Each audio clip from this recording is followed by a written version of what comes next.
I would have liked to visit Big Fred's barbecue shack before the war. Sorry, what's on your mind? Ah ha ha, my favorite part of traveling. What do you want to know? That's a rather long story. After the war, I joined a group of survivors building a settlement in the ruins of an old resort in the Poconos. We built my kitchen first. It was the center of town. The place you'd go for a warm meal in the company of friends after a long day.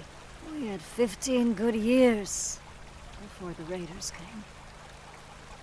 They destroyed the town and scattered those of us they didn't kill. I escaped with my notes and just headed towards Appalachia.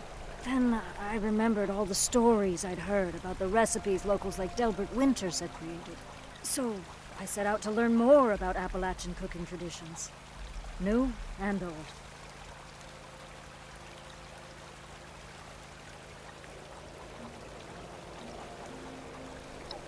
That's just it. I don't know. We only had time to say a short goodbye and decided it was best to separate. It was harder for the raiders to follow us that way. But it meant I might never see my friends again either. No, they weren't just my friends. They were my second family. I keep thinking maybe I'll find them in the next settlement if I just keep on going.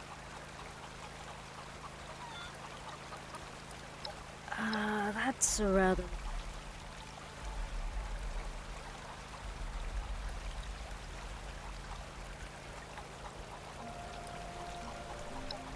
I've gathered dozens of recipes for everything from a pot of apple chili to a hearty yao guai roast.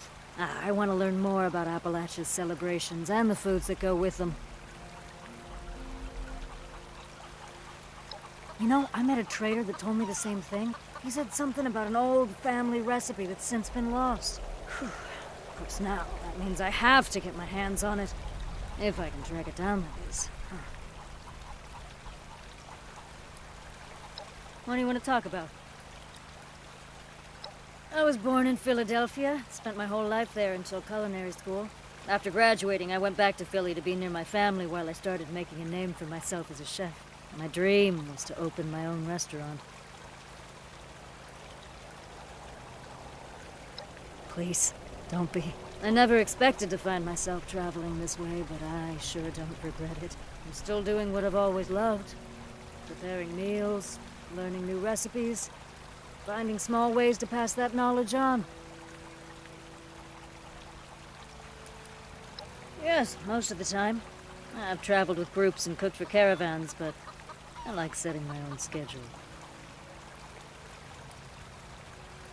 And I have field dressed and cooked a lot of them. And one of the first people I met in Appalachia was a hunter who taught me how to spot animal tracks. In return, I showed her how to make a respectable meal with anything we caught. Well, sure. It's always at the back of my mind. You can't tell me you don't think about that, too. I've learned how to avoid danger, and I can defend myself if it comes to that. And that's it. Most people I meet aren't looking for a fight.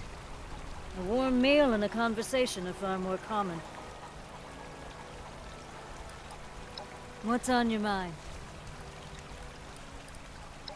It's fine with me. Haha, of course. I love talking shop. Kitchen.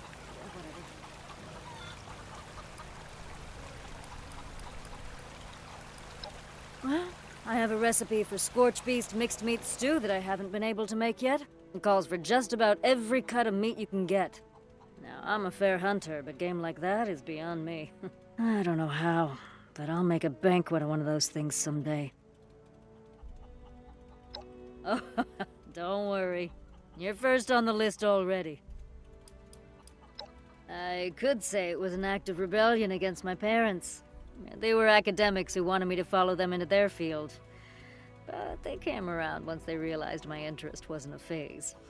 Yeah, the truth is, I've always been fascinated by food. I got my start helping Grandma make little sweets called sandesh for my sister's birthday party. I chose the shapes and the toppings. After that, Grandma was in the kitchen. I was too. That all feels like another lifetime now. I know it sounds foolish, but I still hope to reunite with my parents and sister again.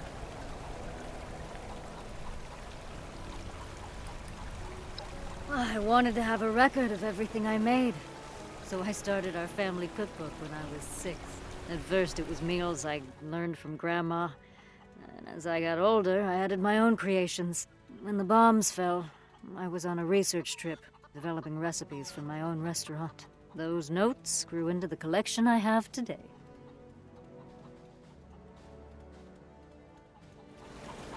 I trade them, of course, but I also use them to teach others how to cook for themselves. Before the war, it was easy to find a dozen versions of a dish. I want to rediscover and preserve that knowledge for those who come after us. I used to want to open my own restaurant, but now I think a cooking school would serve better. Well, I'm glad you see the value in it, but I still need to work out some of the details. It'll be my small way of leaving the world a little better. If I'm not at the stove, feel free to help yourself. There's plenty to do with gathering ingredients and going over my notes. What's on your mind? Don't forget to stock up if you're heading out again.